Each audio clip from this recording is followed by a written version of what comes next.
All right, that is a wrap on this week's Packer game.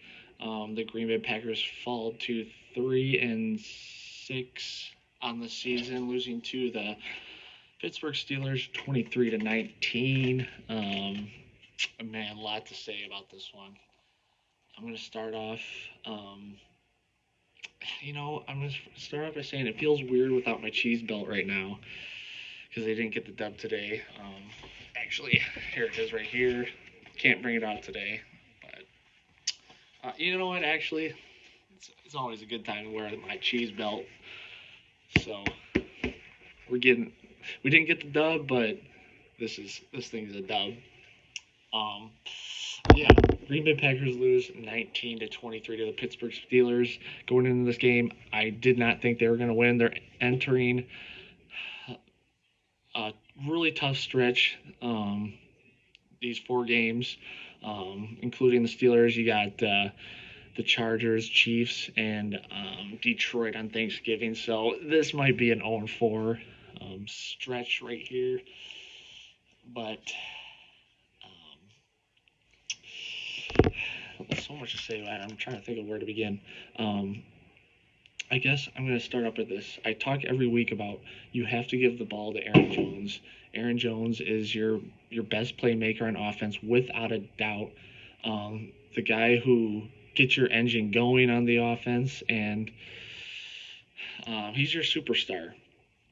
And he was not that today. And I think he had 13 carries, 35 yards. I think he would even agree that it's just not going to get it done in this league. He made a very critical error on that final drive as the Green Bay Packers were driving down the field.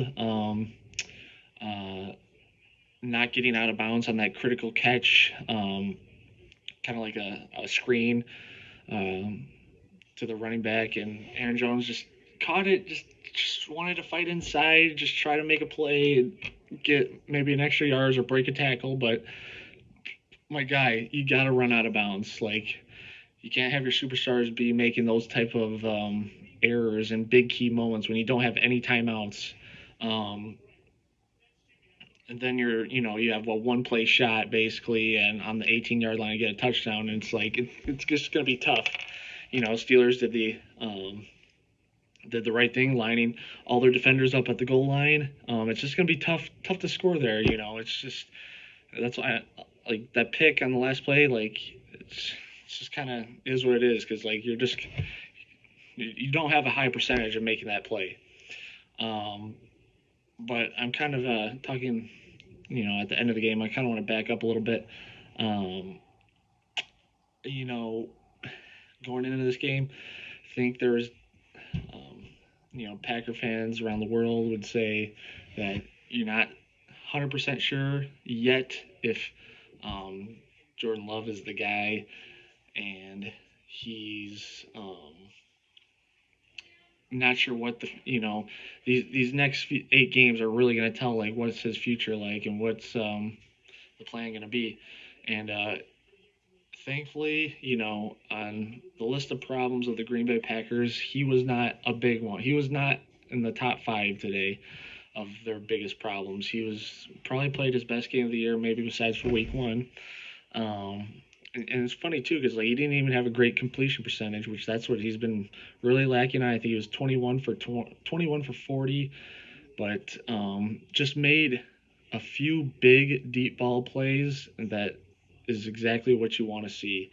Um, that's what I've been saying. These past couple of weeks, like his deep balls have just not been very accurate. Guys not coming up with big clutch situations, helping out their quarterback, giving them, helping them out, making a contested catch. And it was nice to see there was at least 4 or 5 that I could think of off the top of my head that actually happened. Jaden Reed, just the freaking big nuts on him. Like he's just, the tiniest receiver we got, but he's probably just he's got the biggest heart and just great playmaking ability. Dontavian Wicks wasn't his best game, but that's what's going to happen for a rookie receiver. But still made a nice chunk of plays to help out his guy. Romeo Dobbs, I think he's our best catcher on the team. Helped out on that beautiful touchdown throw by Jordan Love um, for their first touchdown of the game. Love threw, deep, dying basically right in the corner of the end zone. Romeo was able to catch it, get both feet in bounds, able to get a score there. And that's kind of where I want to start too. Is you start the game, Pittsburgh gets the ball. Um, you know, it's the battle of who's the fucking worst coordinator in the league going on between Joe Barry, Packers defensive coordinator, and Matt Canada, Steelers offensive coordinator. And, you know, Pittsburgh starts off with the ball. They drive instantly down the field. Like, couldn't have a better, better set of plays on the offense for them. They just executed perfectly and just drove right down the field on Green Bay. Scored 7 points within the first 5 minutes. And it was just kind of like, oh, this is going to be a long day. But it was nice to see Green Bay's very first series of the game. When they get the ball back, they drive it all the way down and get that touchdown I was just explaining. So that was really nice to see because, Green Bay has been so piss poor on the offensive end in the first half. So it was really nice to see opening fucking scored touchdown. So it was just really nice to see. And then what do you know? Steelers get the ball back and they fucking run it down our throats. Jaylen Warren, Najee Harris, fucking two great backs. Two great duo backs, just like a great combination. Just run it down our fucking throats. And, Green Bay's run defense kind of shows again. I think this D line, we have great depth on the D line. We got great guys on the D line, but they're more pass rushing D lines. We don't have a great run stopper. You got Kenny Clark, but it's just you got the other guys like Lucas Van Ness, Kingsley Enagbari, Rashawn Gary. All of these guys are like, you want them to be your pass rushing guys, but we just don't have like a lot of defensive interior guys that are great at stopping the run. Devontae Wyatt, our first round pick from Georgia on the D line, is for sure having his best year yet, but he's just not. He needs to continue to make those strides to be a better run stopper on the D. TJ Slaton is having a good year, but again needs to just be better in the defensive run end. Just everything that comes with that. But anyways, Pittsburgh runs their fucking ass right down the field, scores a touchdown. They go up 14-7. Green Bay goes, I believe, the quick 3 and out. Pittsburgh gets the ball back. They run down, get a field goal, and then then Green Bay comes back. Gets a touchdown. Jordan Love's fucking playing great. Not just throwing like little dump offs to the running back, but actually hitting guys in stride. And then this goes, they score the touchdown. It's 13-17 at that point. And what I think is your biggest, one of the biggest plays of the game, you got the extra point blocked, and that ultimately paid dividend for this team. Especially when you think of down the stretch where in that final drive of the game, they could have just kicked the easy field goal to send it to overtime. Instead, they're trying to throw, into the end zone type thing. And, it's like I said, it's going to be hard to convert there. But you get the extra point blocked. And you look at the replay and, our third round track continues to show on this fucking Green Bay Packers team. Josiah DeGuara completely just like whiffs on his block assignment on the very edge of the kick line, and Patrick Peterson does Patrick Peterson shit and fucking blocks the extra point. And it's just like, at this point, what is that guy even? What is Josiah DeGuara even on the team for? Like, he's not a good tight end. He's a semi-average fullback, like when they put him in. I just don't know what he's doing on the team anymore. I'd rather have Tucker Kraft or Luke Musgrave just playing at all times on the tight end side. So I don't even know what is his purpose on the team anymore. I'm just gonna again just chalk this up as another loss as a third round draft pick for the Green Bay Packers. He it just sucks because like you want to win these games so badly, and these guys are just like just not executing it sounds dumb for me to say the simple shit, but you just gotta make a fucking hold your block for 5 seconds, um, and get this extra point. So now you're just kind of like playing behind this whole time. You have to score the touchdown instead of getting the field goal, and so that was frustrating. So, but it was nice. It was nice to see the defense because I was ready to just fucking go full fire Joe Barry fucking um, in this game, but um, honestly, can't complain. The defense without Jair Alexander, without Quay Walker, and without your other starting quarterback that you had this season, Rasul Douglas, who's not on the team anymore. You're very thin.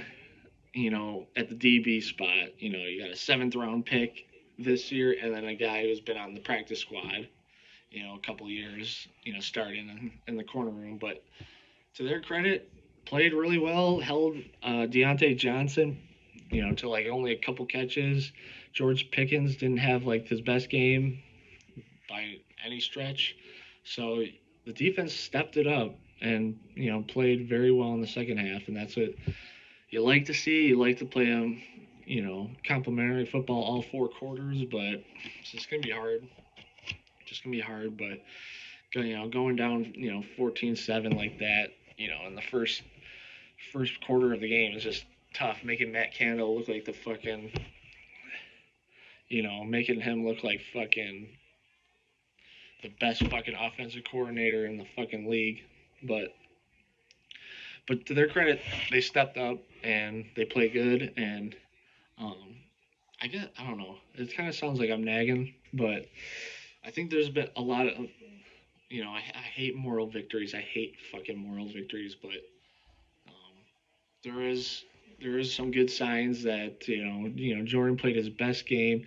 These young guys, the offensive line are making blocks. They're not whiffing like how they were in previous games. They're playing a lot better, and that's what you like to see. Is you like to see them progress, and it was nice. It was nice.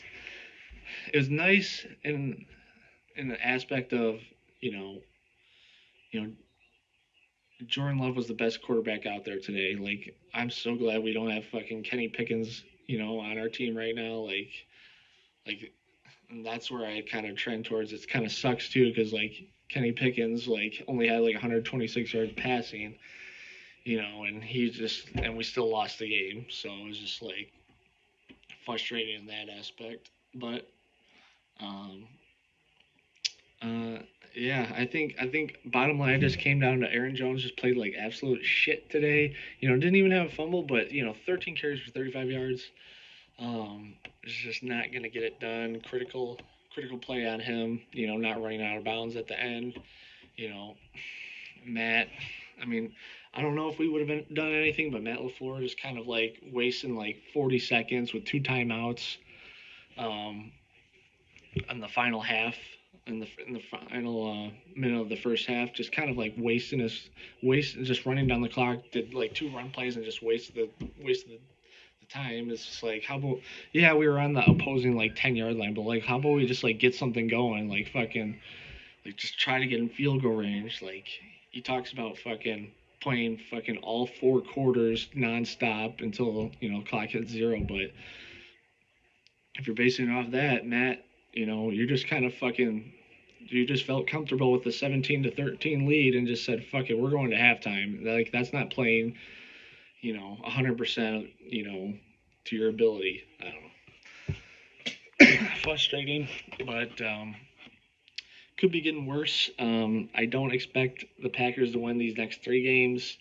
Um, I think you have 2 home games against the Chargers and the Chiefs, and then you got um, Detroit. At Detroit on Thanksgiving. So it's kind of they might be 3-9 after this stretch and looking at a top 5 pick, but I got my mind ready. So I just want to see progression. I want to see these young guys just keep progressing. I think the offense took a great step today.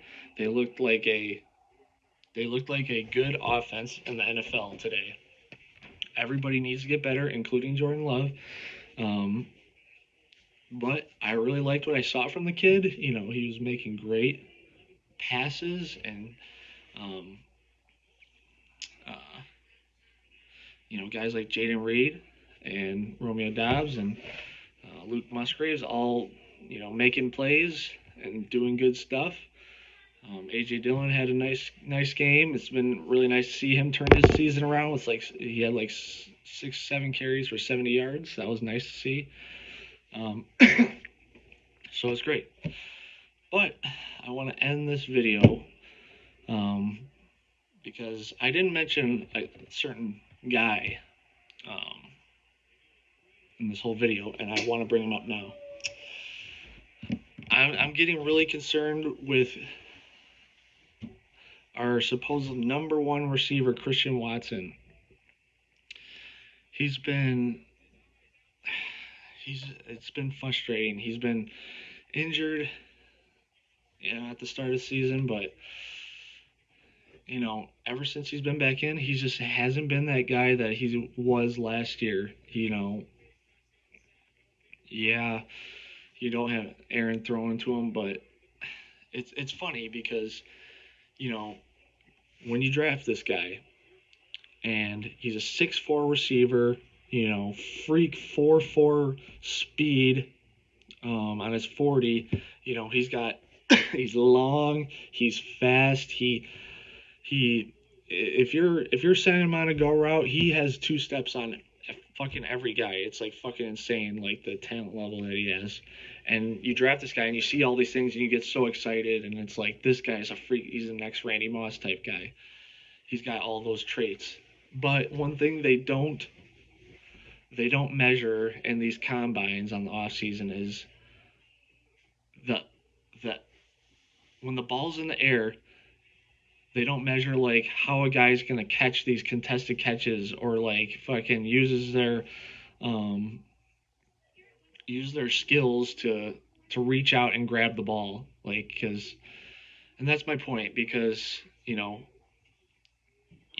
5 interceptions off of Jordan Love this year has been from a deep ball to Christian Watson, and fucking all of them are, it's because he is just like,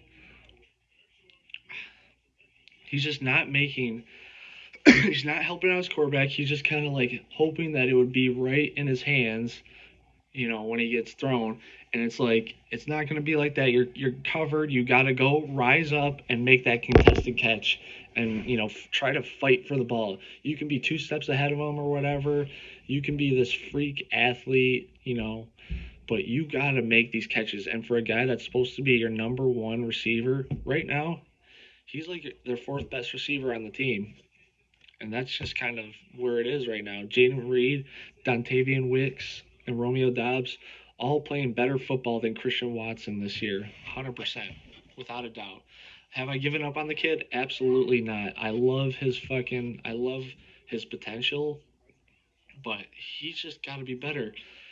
But right now, I'm not throwing him the football at all. I am just not. And that's just kind of what it is. So,